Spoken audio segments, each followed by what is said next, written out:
this up to discussion. And there's an individual that I recently met this past week, it's been a crazy week.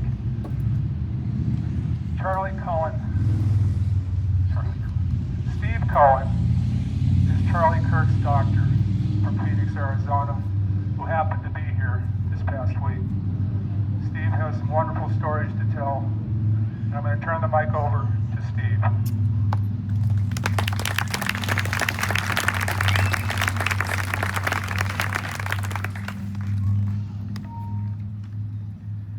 I wish I could say good evening. Louder! I wish I could say good evening. I thought I was going to be speaking to a handful of people and not anticipating such an overwhelming turnout. And thank you for being here. I was Charlie's eye doctor, and I met Charlie a number of years ago through his wife Erica, who I've known for almost 25 years. And Erica came in one time for an eye exam, and we finished up. She said, "I want to introduce you to my new boyfriend who's sitting in the lobby." And said, "This is Charlie," and I shook hands. And then she pulled me aside and said, "You know, I trust you. Would you be Charlie's eye doctor? Because he doesn't really trust a lot of people because he thinks if they know his politics, they may do something negative toward him, even in his medical care." So I looked at it and I said, "Of course I would." And I excused myself for a moment to call my wife and said, "I've heard his name before, but can you tell me who the heck is Charlie Kirk?" We all got to know who he was. And I can tell you that the public self, some people are glorified in death of what they're not in life. And that is absolutely not the case with Charlie Kirk, as we all know. But I can tell you that the private Charlie Kirk is exactly the person that you saw on that stage, and in every activity that he did, in every speech he did, in every university he spoke at. He's truly that individual. The biggest thing I can say about Charlie is his humility, and I can give you a couple of quick examples. Charlie came into my office the day after he had been on Laura Ingram's show, and I said, "Charlie, I got to ask you a question. Do they give you the questions in advance? Because you seem so prepared." He said, "No, they give us the topic." And I said, "You're unbelievable, because you start to speak and you have statistics and quotes and historical facts." And his response was so simple, as if it was the first compliment he ever got in his life. He said, thank you so much, thank you." Then I got a call from him recently because he was going on Hannity and he had a blood vessel burst on his eyeball, and he was concerned about how it would look.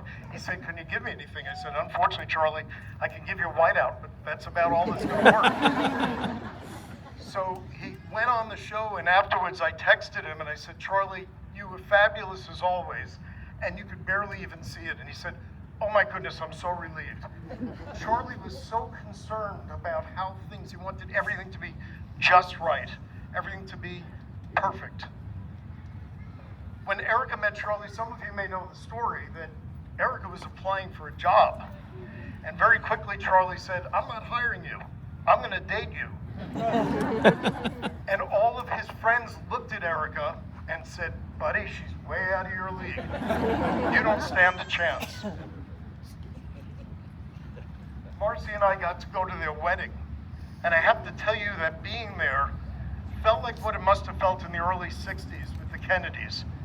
This was like the promise of Camelot happening again.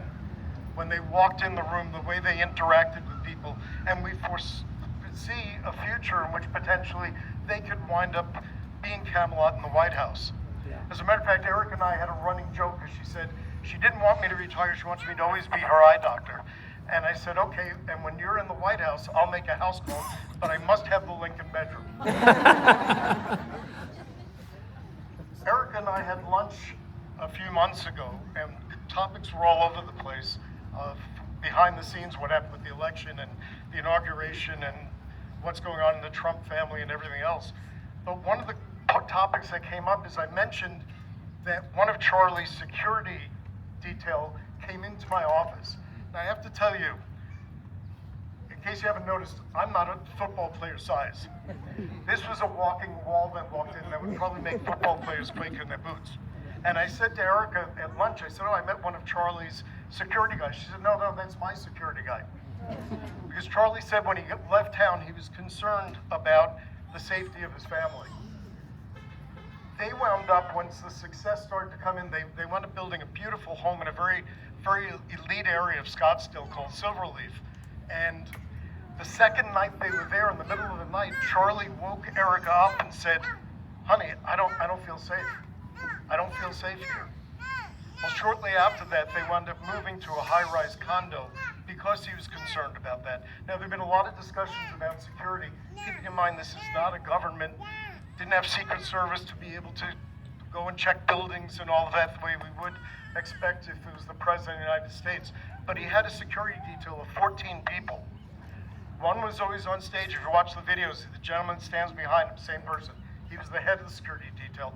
But there were 13 others that would travel from different parts of the country to meet him wherever he was. And they were in plain clothes, and they were circulating, because there was always the threat. And Erica told me the number of threats that they get is overwhelming. She didn't say it tritely, but she said it matter-of-factly. And it's so ironic that it would come to pass, that there would be something that would come into reality. Now, I want to finish with a little bit of hope by telling you a little bit about Erica. Many of you got to meet her for the first time the other night. Erica was a friend of my daughter's when she was a little girl, and they played basketball together. And she would often spend the night at our house the night before a game. Erica, as beautiful as she is, she was Miss Teen Arizona, Miss Arizona, and she competed in the Miss USA pageant.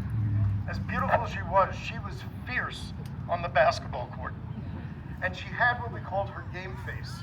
And when she got on the court, she looked like a whole different person. And she and I would have a routine that before the game and she was on the court, she would look up to the stands and I would give her a look. And she would scowl.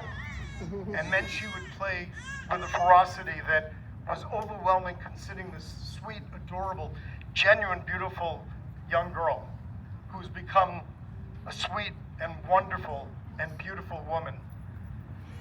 She is a force to be reckoned with.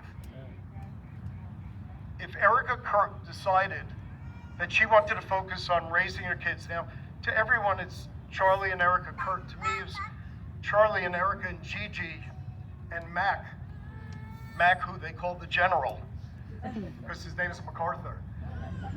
That's who they were to me. I knew the family, I know them, and they're wonderful people. Charlie, they're believers, and on Saturday, Charlie would turn his phone off, and he only did two things all day: played with his children or read the Old Testament. His family meant everything to him. But if Erica Kirk decided she wanted to focus the rest of her life on raising those two wonderful children, she would do it beautifully. But when Erica said what she did the other night, she is a formidable person. And in Charlie's death, I believe will take Turning Point to a level that's transformative in our country. Woo! Let's go. Although it's still so fresh, I've been surprised to see the outpouring because, again, I knew them personally and didn't realize the breadth of the impact, to see things going on all over the world, these tributes to him, and even here tonight. I believe that Charlie Kirk will wind up being the MLK of our generation, and we should all continue to fight and support and follow his lead to make the country everything he wanted it to be. Thank you. Amen.